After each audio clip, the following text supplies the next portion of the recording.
Assalamualaikum warahmatullahi wabarakatuh. Iki ngaji santai-santai nama muhasabah. Muhasabah itu kalau Kiai Jawa maknani itu ngoreksi diri sendiri. Jadi menghitung diri sendiri. Ini pas bidang yang saya tekuni tadi karena Habib Ahmad yang minta kemarin sama ibu saya dari Indonesian Power itu. Ibu Lia, saya turutin sekaligus saya sambil belajar terus tentang muhasabah. Dalam konteks Indonesia, muhasabah itu sudah jadi perilaku ya. Karena dulu orang tua saya, guru-guru saya kalau ngandani itu, bayangkan kalau kamu jadi dia. Jadi misalnya kita mentang-mentang atasan, otoriter sama bawahan. Bayangkan kalau kamu jadi yang bawahan itu kayak apa? Laukun tamakana, kalau orang Arab bilang, bayangkan kalau kamu di posisi dia. Makanya guyonannya orang-orang Indonesia itu kan orang ngaramkan judi gitu, bareng dikasih tahu. Tapi yang menang anak jenengan, alhamdulillah. Ternyata ngaramkan itu karena ada anaknya. Kalau anaknya yang menang ya seneng. Meskipun itu guyonan, tapi saya punya padanan itu dalam kitab Hikam. Nabi Ibrahim itu Khalilur Rahman, tentu bencinya minta ampun sama yang namanya maksiat. Suatu saat beliau diterbangkan di alam malakut. Itu kalau di Hikam saya halaman 15 juga. Saya masih ingat betul. Mungkin kalau Anda beda halaman karena beda cetakan. Setelah diterbangkan di alam malakut, diperlihatkan sama Allah, ada orang pezina, ada orang syaribul khomri, ada orang mabuk, ada orang macam-macam. Allah tanya sama Nabi Ibrahim, bagaimana pendapat kamu Ibrahim tentang mereka yang maksiat? Kata Nabi Ibrahim, ya Allah, habisi saja mereka. Mereka hidup di bumi engkau, makan rezeki engkau, kemudian mereka tidak taat sama engkau. Singkat cerita, di fase itu, saya ulang lagi, di fase itu Allah nurutin sampai sekian peristiwa, mungkin 3 atau 4. Sudah setelah sekian tahun Nabi Ibrahim lupa peristiwa itu, kemudian beliau diminta menyembelih anaknya. Ini versi kitab Hikam. Memang versinya banyak tentang kenapa Nabi Ibrahim disuruh menyembelih anaknya. Ketika mau menyembelih anaknya, Nabi Ibrahim ragu.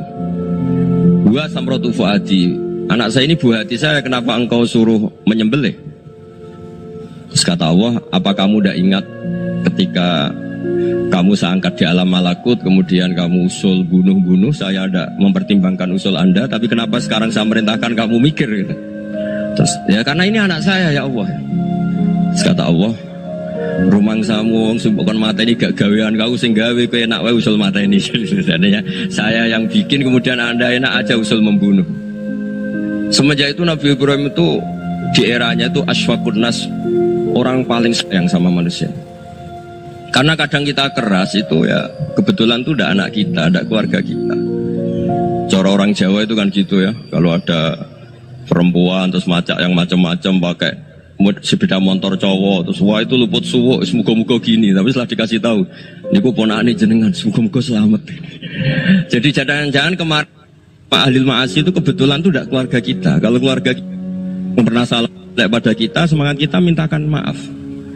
Jangan-jangan kita didikte hukum sosial gitu. Jadi orang yang salah, kebetulan tuh orang yang menservis kita, atau keluarga kita, atau orang dekat kita. Jangan-jangan semangat kita mintakan ampun. Jadi kalau sama orang lain, kebetulan musuh kita semangatnya minta itu kena adab. Nah ini yang nggak boleh dalam Islam. Islam mengajarkan niru Rasulullah SAW, Nabi itu rahmatal lil alamin. Bahkan kemarin saya ngaji virtual sama beberapa habaib, ada Habib Ali Al-Jufri dari Mesir, ada Habib Alwi dari Kuitang, ada Habib Nabil Al-Musawa. Dari sekian habaib itu saya masih ingat diantaranya yang didawuhkan rahmatan lil alamin itu ketika Nabi adzahu qaumuh, disakiti oleh kaumnya, dan itu mereka masih kafir semua. Itu mereka dapat doanya Nabi, Allah mahdi qaumi fa innahum la ya'lamun. Kayak apa baiknya Nabi, orang yang menyakiti, yang melukai, tapi Nabi masih berdoa, Allah mahdi qaumi fa innahum la ya'lamun. Sayyidina Umar dapat doanya Nabi itu yakhina kana kafiran, ketika masih kafir didoakan, Allahumma izzal Islam bi Umar. Itu ketika masih kafir. Itu pelajaran bagi kita bahwa yang sedang tidak cocok pun itu berdapat doa kita. Ya doa supaya kondisi kita baik, hari tambah baik. Karena agama ini, saya berkali-kali bilang, limangka nayarjuwa hawal yawmal akhir. Agama ini diperuntukkan bagi yang selalu punya harapan pada Allah Subhanahu wa Ta'ala. Saya cerita muhasabah ini tentang hubungan kita dengan Allah. Di Indonesia itu banyak orang fasik, banyak orang nakal. Ya di mana-mana orang nakal itu ya mayoritas, wa aksaruhum fasikun. Tapi berkahnya harapan. Mungkin saya kira nakal sok benda, mungkin saya kira sholat sok ben sholat, mungkin sekarang belum sakhok, belum dermawan, suatu saat dermawan. Barokahnya itu kefasikan ini dianggap sementara, sedang fasik, sedang tidak benar. Karena kiai-kiai kita, para guru-guru kita, para habaib utamanya itu mesti bilang semoga husnul khotimah. Nah barokahnya doa itu semoga husnul khotimah itu menjadikan satu pola sosial. Yang sedang fasik ini masih diharapkan jadi lebih baik, jadi lebih. Sehingga kita tidak ngambil sikap ekstrim, yang ingin menghabisi atau ingin mengadili, tidak. Karena selalu kita punya harapan. Dan agama ini limangka nerjuwo hawal yawmal akhir.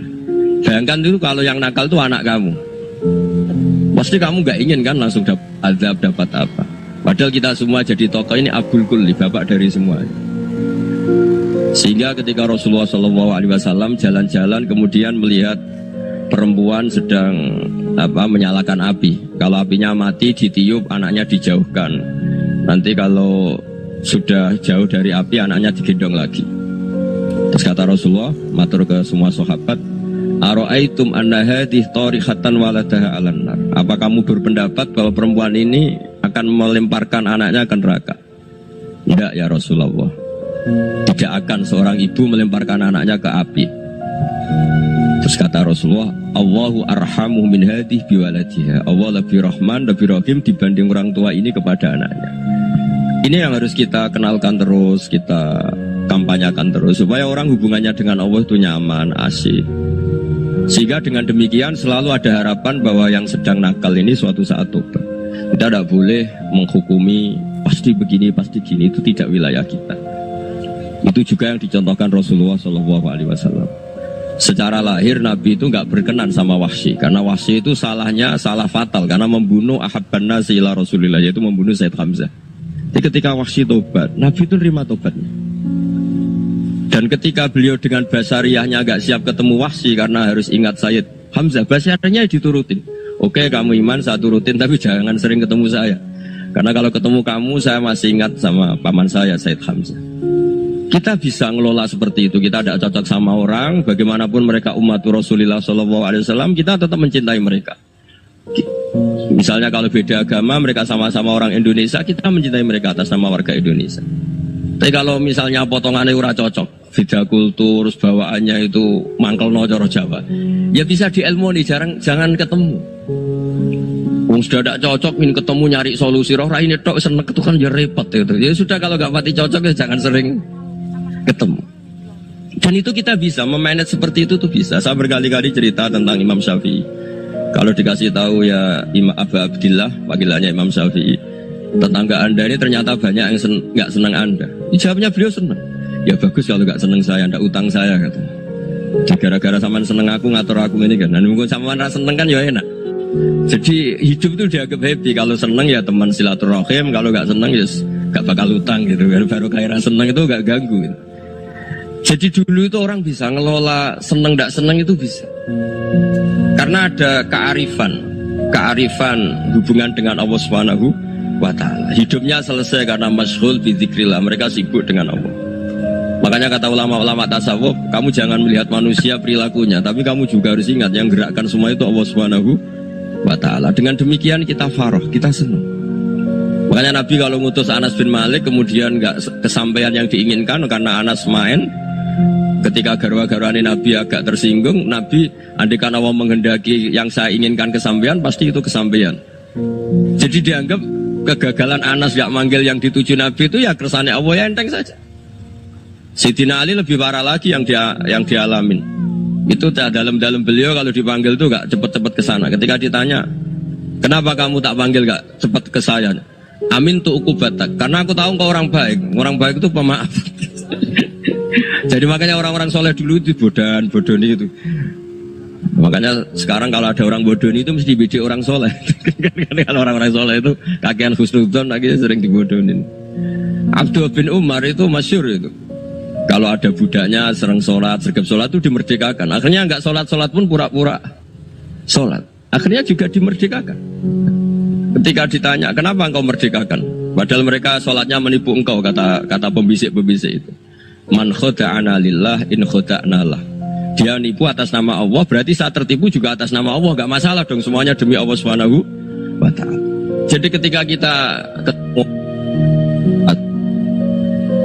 mensifati Allah Ta'ala itu ghafir, Allah pemaaf. Jangan kamu gak fair untuk diri kamu nyifati Allah ghafir, pada orang lain Allah kamu sifati syadidul iqab. Jadi Allah kamu atur, kayak MC tadi ngatur saya. Jadi Allah itu apa? Kalau pada saya ghafir, kalau pada musuh saya syadidul iqab. Nah, itu tidak fair. Kalau Anda punya harapan kepada Allah karena Allah Rahman Rahim, Allah Ghafir, sebenarnya Allah pada musuh kita ya bisa saja Allah Ghafir, bisa saja Allah Rahman Rahim. Sehingga kita melihat orang lain yang kita tidak cocok itu ya enteng saja.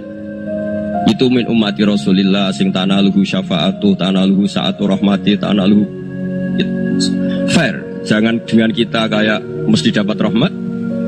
Jangan orang lain kayak Allah pasti syadidul iqab, itu tidak boleh. Sehingga ketika ada orang Badui, singkat cerita orang Badui ini kencing di masjid, semua sahabat membentak dia. Yang nggak bentak hanya Nabi tok. Saking mangkelnya orang ini karena semua sahabat bentak kecuali Nabi. Setelah dibenarin Nabi, terus Nabi nyuruh sobu ali dhanuban min ma'in. Setelah disucikan masjid itu, dia berdoa keras sekali. Allahumma arhamni wa Muhammadan wa la tarham ma'ana ahadan. Ya Allah, yang berhak dapat rahmatmu hanya saya dan Nabi Muhammad, yang lainnya jangan. Karena yang lainnya tuh jengkelin, gitu aja saya salah dimarah-marahin gitu. Jadi kalau kamu doa terbatas ya kayak orang Bedui ini, kayak orang Arabi. Apa kata Nabi? Laqad tahajjarta wasi'an. Allah yang rahmatnya luas menjadi kamu sempitkan. Karena kamu mau atur Allah hanya Rahman pada Indonesian Power, pada NU, pada kita, yang orang lain nggak perlu dapat. Itu kan kasihan Islam, karena Islam terus nggak dimiliki semua orang. Allah tidak dimiliki semua orang, Rasulullah tidak dimiliki semua orang, karena di NU, di ormas tertentu, di nggak boleh seperti itu. Nggak boleh takhasyar tawasian, kata Nabi, tidak boleh mempersempit zat yang rahmatnya itu luas.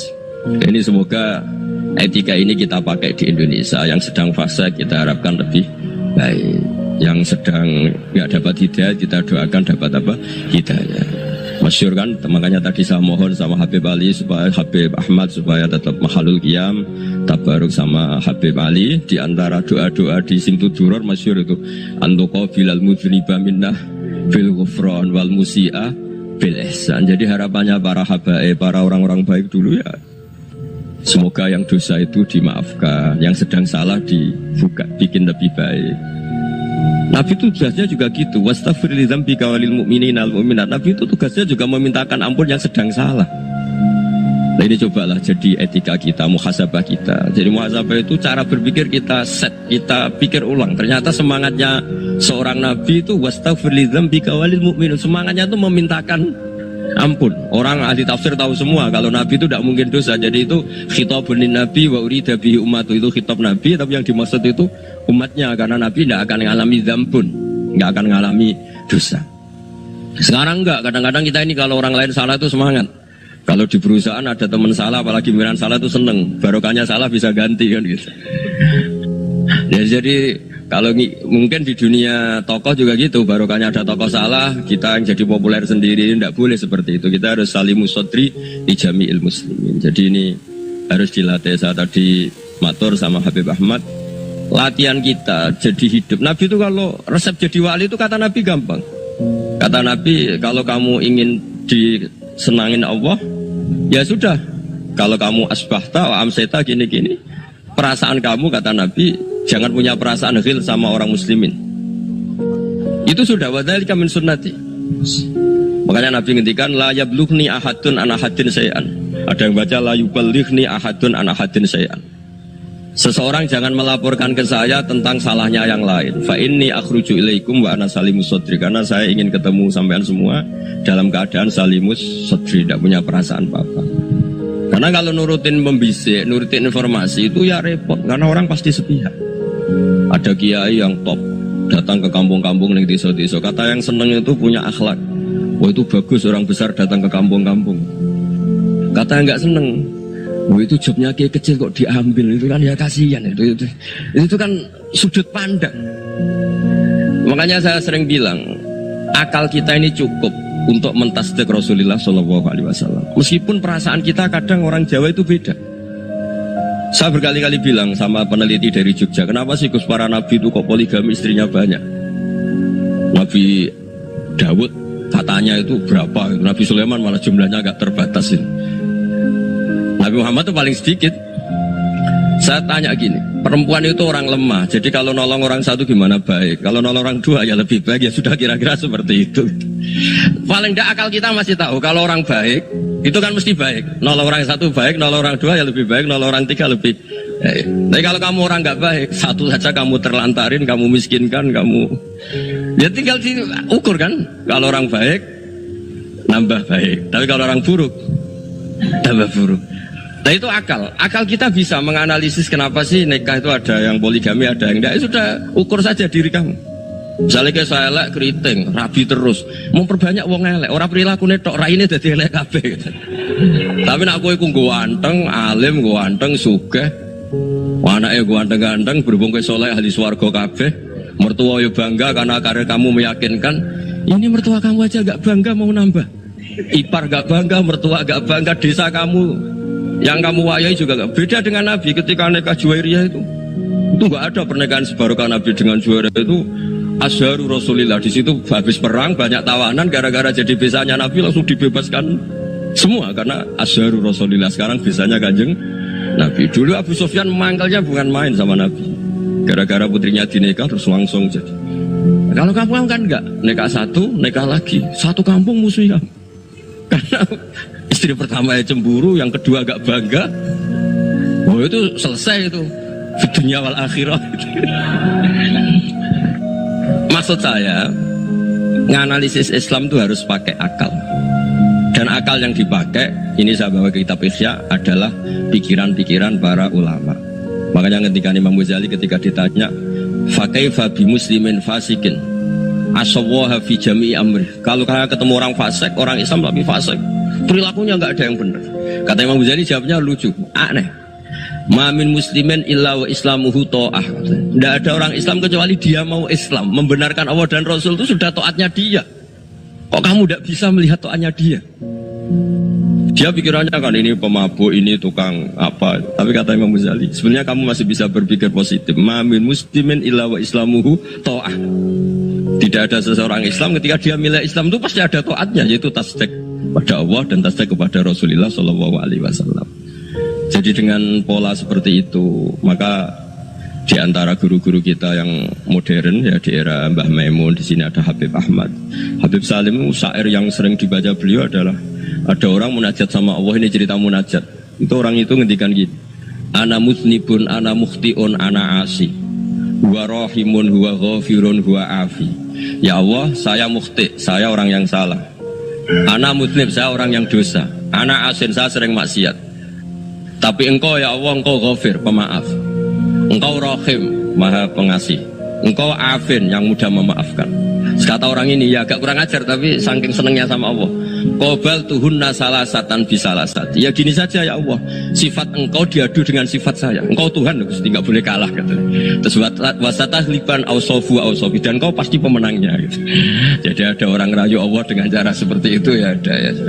Saya ini manusia, salah saya banyak. Engkau ampunannya banyak. Engkau Tuhan, Gusti, nggak boleh ampunan Anda, ampunan engkau kalah dengan salah saya. Nggak boleh Tuhan kok kalah.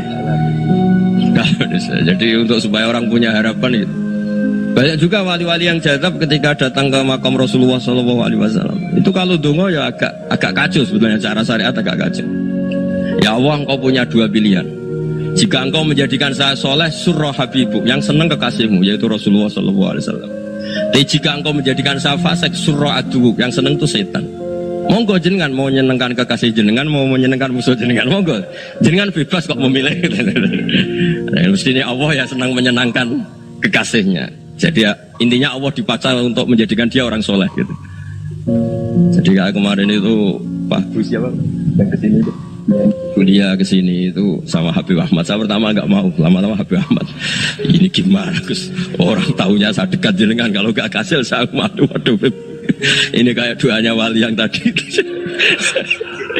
Nggak punya pilihan, nggak ada pilihan. Jadi saya mohon muhasabah itu dimulai cara berpikir. Makanya di sini sebetulnya tag ini supaya dapat barokahnya Ihya. Ini kitab yang disenangi para habaib, para ulama. Sebetulnya tag di muhasabah itu redaksinya gini ya, yang lengkap.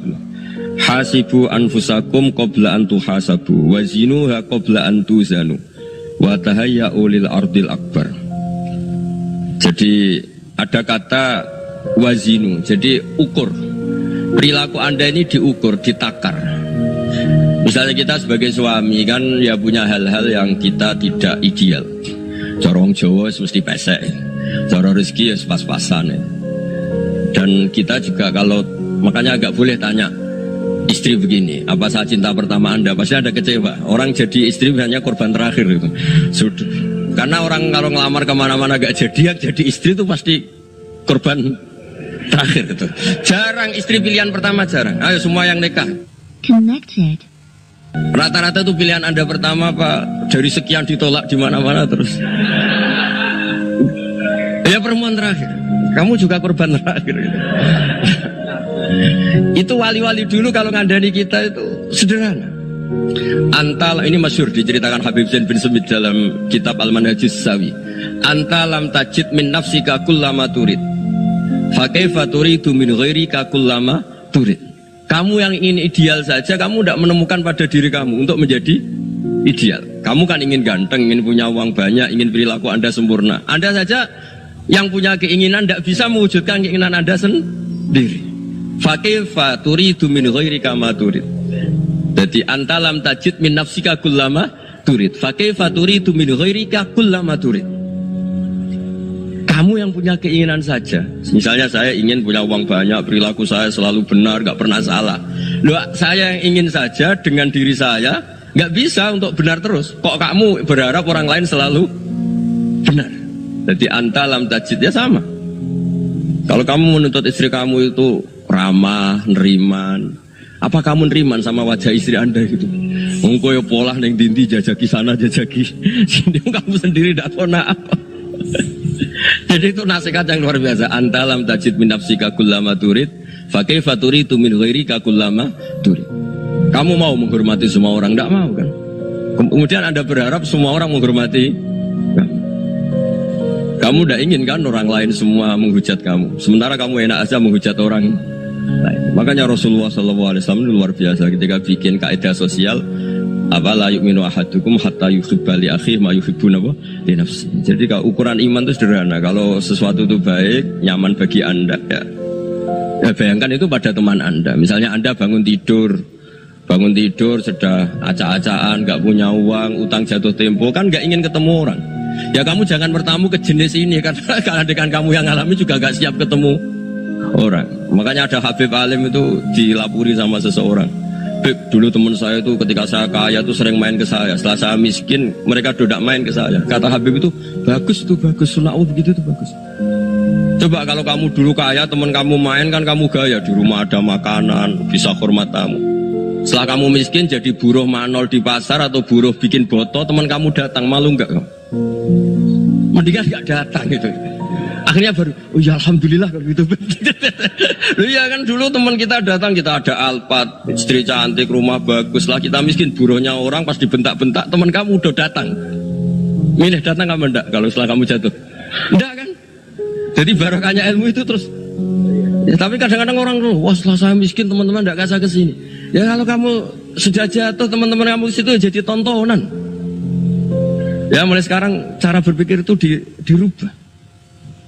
Dulu yang namanya kiai itu kalau diundang orang itu ya agak-agak senang. Semenjak saya itu agak rubah.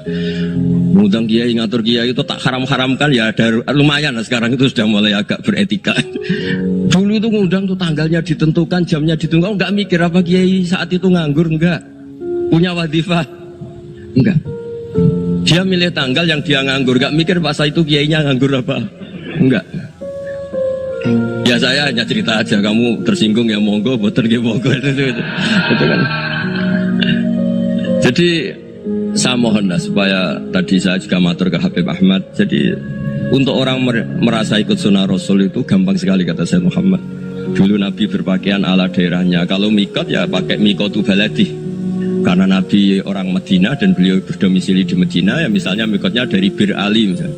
Tapi kalau Anda orang kawasan Tanim mau umroh ya dari Tanim. Misalnya kawasan Jirona ya dari Jirona. Artinya apa? Kamu ngambil mikot karena Nabi mikot misalnya dari Bir Ali, bukan berarti kamu harus seperti Nabi di Bir Ali. Kamu orang Mekah, misalnya kamu orang Tanim, orang dia harus dari mikot itu apa? Baladi. Sama, makanya di fikih-fikih itu kalau teknik anak Nabi orang Arab, halawiyatnya kurma ya kurma. Kalau orang Jawa sedegan, semua bodoh-bodoh. Ya bodoh-bodoh manis. Jadi ini tabaruk sama Sayyid Muhammad, ini ada murid beliau Habib Ahmad, saya baca supaya orang itu merasa ikut Nabi itu gampang sekali. Ini saya baca ya di halaman tadi disaksikan Habib Ahmad 433 di kitab apa begini? Manhajus Salaf fi Fahmin Nusus. Itu kata Sayyid Muhammad wa kanat sunnatu Rasulillah annahu yat'amu ma yajiduhu fi ardi wa yalbasu ma yajidu wa yarkabu ma yajidu mimma abahu Allah taala. Faman istamala ma yajidu fi ardi fa huwa al-muttabi' lis-sunnah. Kama annahu hajjal baita min madinati. Faman hajjal baita min madinati nafsi fa huwa al-muttabi' lis-sunnah. Wa illam takun hadhil madinatu tilka. Jadi intinya misalnya Nabi dulu itu ngasih sedekah kepada fakir miskin ya pakai dinar, dirham. Ya kalau orang misalnya sedekah pakai rupiah ya sudah ikut sunnah Nabi. Jangan lu Nabi pakai dinar loh, kamu kok pakai rupiah. Dulu dinarnya Nabi udah ada tulisannya Bank Indonesia, kamu ada tulisannya Bank. Ya udah ada seperti itu. Ya jadi misalnya Nabi sedekah pakai tamar atau pakai al-aqid, ya kita pakai beras, pakai apa. Supaya orang tuh bahwa Rasulullah itu milik kafatal linnas, milik semuanya. Sehingga merasa ikut sunnah Nabi itu ya semuanya. Makanya dulu Mbah Mun kalau motivasi saya supaya bombong, kalau orang Jawa bilang bombong. Wong Jawa mesti ono wong alim. Beliau menyontohkan Mas itu Mbah Fadol, Senori, Mbah Ihsan Jambes. Itu bisa ngarang-ngarang kitab luar biasa. Padahal beliau bukan orang Arab. Imam Sibawa itu orang Persia, Imam Ghazali orang Tus itu juga ikut Persia. Kata Mbah Mun, wong sing ora Arab lah mesti untuk jatah alim kata beliau. Karena Nabi itu diutus kafatal linnas. Nanti kalau orang yang alim itu Arab tok berarti tidak ada perwakilan dari Afrika, dari Asia Tenggara, dari mana-mana. Makanya karena Nabi statusnya itu kafatal linnas. Jadi kita harus bangga sebagai Muslim, sebagai orang Indonesia karena misalnya Wali Kutub dulu terkenalnya hanya ada di Yaman, di mana. Ternyata pernah ada juga di Indonesia dan seperti Habib Abu Bakar Segaf Gresik. Jadi ya akhirnya kan tetap orang Indonesia meskipun beliau zuriyah Rasul kan ya sudah orang apa? Orang Indonesia. Zuriyahnya Habib Ali Simtuduror sekarang di Solo. Jadi Indonesia juga dapat Alawin banyak dari Sadatin Al-Alawin juga banyak. Jadi saya mohon barokahnya ngaji seperti ini. Melihat orang lain tuh gampang, bayangkan tuh kalau anak kamu. Makanya Nabi nanti kalau nggak percaya lihat di Hikam nomor 15 di kitab saya itu. Di situ dijelaskan oleh Hikam, jangan-jangan semangat Anda pada orang yang maksiat, pada orang yang keliru supaya dihukum itu karena kebetulan itu udah anak Anda, itu udah keluarga Anda. Coba kalau itu keluarga Anda. Makanya kalau saya guyonan di Jogja itu ada pembantu mecahkan piring terus dimarahi majikannya, saya mesti guyon gitu. Pasti itu pembantunya tidak cantik. Kok bisa Gus? Andai kan cantik dan kamu senang mecahno piring satu, piring 1000 ora iso ngamuk. Ternyata ngamuknya tuh karena mecahkan piring apa karena plus tidak cantik? Coba jawab para lelaki nih. Kamu marah sama orang maksiat tuh karena maksiat karena plus itu udah anak Anda. Bayangkan kalau itu anak Anda.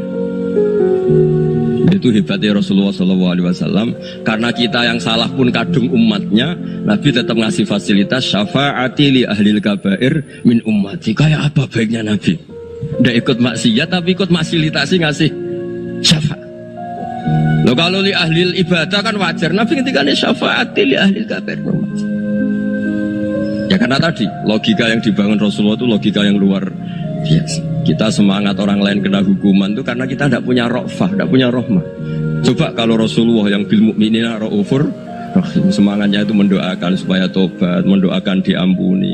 Dan itu juga yang diperintahkan oleh Allah Subhanahu wa taala, wastaghfir li dzambika walil mu'minina wal mu'minat. Ya, semoga barokahnya ngaji ini, barokahnya Habib Ahmad, barokahnya Maulid Simtud Duror, barokahnya semua kitab Madaih, Tiba Barjanji semuanya, barokahnya Ikhya, barokahnya Said Muhammad, barokahnya guru kita semua, Mbah Maimun, bapak saya.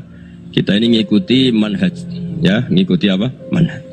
Saya sering didhawuhi Mbah Mun, kenapa ihdinas siratal mustaqim bukan siratoka, bukan jalan engkau ya Allah? Karena Allah itu nggak bisa kamu tiru. Allah itu tidak tidur, tidak makan, tidak kesel, tidak capek. Yang bisa ditiru itu siratal ladzina an'amta alaihim. Yang bisa ditiru manusia ya niru manusia. Karena Allah itu tidak bisa ditiru. Makanya ihdinas siratal mustaqim siratal ladzina. Dan niru siapa? Niru guru-guru kita. Termasuk niru cara pandang. Jadi misalnya ada orang awam di rumah itu hanya delok reng, delok tikus liwat, itu kan kayak nganggur. Kok ora tahajud malah mendelok reng. Lihatnya jangan gitu. Huwa tarokal ma'asiyah. Dia di rumahnya ndak dugem, ndak kemana-mana. Dia berarti malam itu tarkul ma'asi. Tidak nyopet, tidak garong, tidak ke tempat maksiat. Susahnya apa sih husnudzon? Jadi jangan lihat huwa tarkut tahajud, huwa tarokat tahajud, wa taroka qiyamul lail. Oke ya, namanya orang begitu ya tidak tahajud, tidak qiyamul lail. Tapi susahnya apa sih kamu bilang huwa tarokal ma'asiyah? Dia juga meninggalkan maksiat, dan tarkul maksiat itu tuh ibadah. Supaya orang tuh gampang lah husnudzon sama orang muslim. Ini orang mukmin, orang yang luar biasa. Di mata Allah itu orang yang luar biasa. Kayak tadi Imam Ghazali, kalau saya ketemu orang muslim kemudian dia tidak pernah baik, gimana? Kata Imam Ghazali, ma min muslimin illa wa islamuhu ta'ah. Tidak ada orang Islam ketika dia mentasdihkan Allah dan Rasulullah, berarti dia juga punya taat. Ya ini latihan saja. Sing iso nglakoni Habib Ahmad kula namung cerita mawon. Kula cerita secara akademik. Saya punya kitab, saya baca, dan alhamdulillah kita paham barokahnya para guru. Dan supaya terbiasalah sebaik-baiknya ibadah husnudzoni billah wa husnudzoni bil mu'min. Soal tidak cocok ya diilmoni tadi ya, namanya nggak cocok ya jangan sering ketemu. Seperti Rasulullah SAW, beliau karena sangat mencintai Said Hamzah, ketemu orang yang pernah begitu sama Said Hamzah ya beliau secara basyariah tidak siap. Tapi beliau secara cara bahasa sekarang, secara profesional, kalau beliau seorang nabi dan harus menerima tobatnya siapapun ya diterima. Saya meskipun dengan A, B gak cocok karena dia begini-begini sama saya, tapi saya ingat dia sholat, dia baca sholawat, dia mencintai Rasulullah. Ya kita hormat. Ya soal gak cocok ya di manage tadi ya. Zuruhiban tasdid huban. Kalau gak pati cocok ya jangan sering ketemu, bawaannya enak nanti. Ya semuanya itu diilmoni lah. Makanya ngendikane Ma'ruf Al-Qurfi ada yang baca Al-Kharki, mangqala fil yaumi salasa marrat aw marham ummata Muhammad kutiba minal abdal. Karena semangat mencintai siapapun satu hari sering baca marham ummata Muhammad, wa asli ummata Muhammad, wa tajawaz an ummati Muhammad, itu mesti kutiba minal abdal. Dia pasti termasuk wali abdal. Maksudnya semangat mencintai ya dilatih lah. Misalnya Indonesia Power atau PLN, andai kan tidak ada PLN tuh kayak apa? Orang nggak bisa ngaji, tidak bisa aktivitas. Ya barokahnya ada PLN, barokahnya jasanya. Kita sadar, tidak semua kebaikan kita ini memenuhi keinginan orang banyak. Gitu. Orang banyak ingin listrik, ingin saluran apa, dan itu kadang yang mewujudkan orang lain atau kelompok lain. Ya karena itu manfaat ke orang lain ya kita doakan. Karena khairunas anfa'uhum linnas. Sehingga kita terbiasalah ngakui orang lain. Seperti semangatnya Rasulullah SAW, semuanya itu didoakan, semuanya diinginkan kebaikannya. Bahkan Nabi gak putus asa sampai di akhirat. Ketika Nabi lain sudah putus asa karena sudah akhirat, sampai dimintai syafaat semuanya bilang nafsi, nafsi. Karena merasa semuanya gak punya nyali di depan Allah. Karena ini sudah akhirat, sudah finish. Tapi apa Rasulullah? Analah. Ya sudah, saya sanggup mensyafaati kalian. Terus kata Nabi, fa'atiyal arsya. Saya mendatangi aras fa akhirru lahu sajidan, saya sujud wa ahmaduhu bima hamida 'allamaniha rabbi. Kemudian saya tetap muji Allah dengan pujian yang terus menerus. Padahal sudah di akhirat sudah finish. Nabi dimintai syafaat masih sanggup karena Nabi tahu akhirat tidak bisa mendikte Allah, tidak bisa. Allah terus bilang, "Ya Allah ini akhirat, engkau sudah tidak boleh mensyafaat." Tidak bisa. Allah tidak bisa diganggu akhirat. Allah tidak boleh dibatalkan rahmannya oleh akhirat. Allah tetap Rahman Rahim abadal abad. Dan Nabi tahu itu. Makanya kata para ulama, fa Muhammadun ahmadu min ghairihi. Jadi Nabi Muhammad namanya dua yang terkenal. Sebenarnya banyak yang terkenal dua, Muhammad sama Ahmad. Ketika Nabi punya nyali memuji Allah di akhir akhirat atau sudah ada akhirat itu fa Muhammadun ahmadu min ghairi. Ketika nabi lain sudah tidak punya nyali muji Allah karena sudah akhirat, Nabi Muhammad tetap berani muji Allah di saat seperti itu. Makanya ahmadu di situ kata ulama itu af'al tafdil, fa Muhammadun ahmadu min ghairi. Kanjeng Nabi lebih memuji Allah di saat yang nabi lain sudah tidak punya nyali untuk muji Allah di saat itu. Makanya kata Nabi fa akhiru lahu sajidan wa ahmaduhu bi mahamida 'allamaniha rabbi. Akhirnya setelah lama gitu terus Allah ngendikan ya Muhammad irfa' ra'sak wasal tu'tah wasfa' tusyaffa. Sudah Muhammad, angkat kepala kamu minta apa saya turutin, dan kalau kamu ingin mensyafaati umatmu saya beri hak apa? Syafaat.